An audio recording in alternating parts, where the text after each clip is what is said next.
Dans l'école Louis-Henri Galinier de Robinson, la langue anglaise se glisse partout. Dans les rires, dans les chansons, parfois aussi dans les hésitations.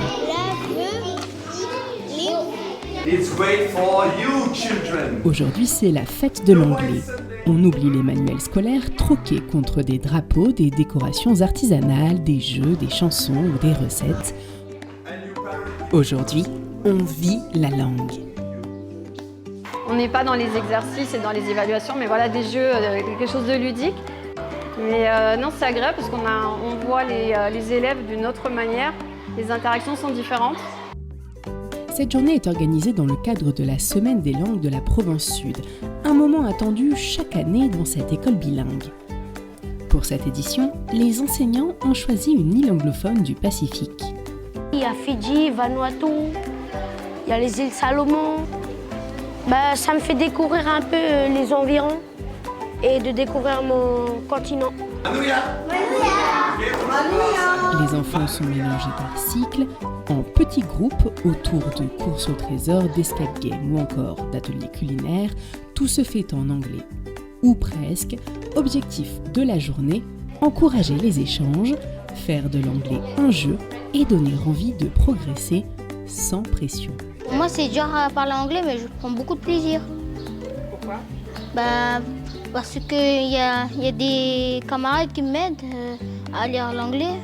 Et là, il y a mes parents qui sont venus pour me soutenir pour la journée. Moi, je suis pas fort en anglais, mais bon, si mon fils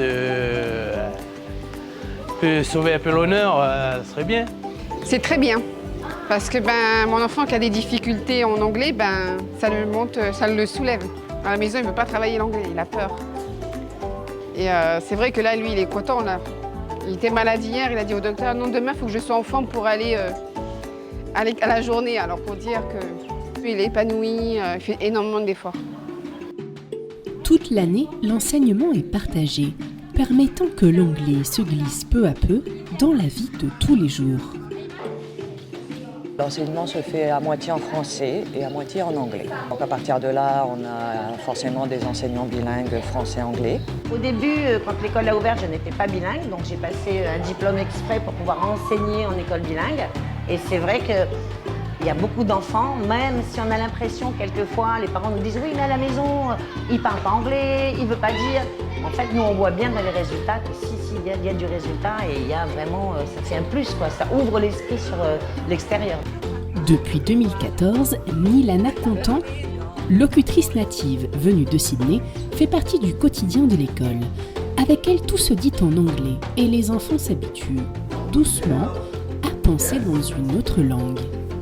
C'est vrai qu'au premier regard, quand ils me voient arriver, c'est « mais qu'est-ce qu'elle me raconte ? Elle parle super vite, c'est quoi cette langue ?» Mais après, ils s'habituent super vite en fait. Ça se voit qu'à fur et à mesure, ils comprennent bien, même si je commence à parler de plus en plus vite ou je complexifie les phrases, ils comprennent vraiment bien.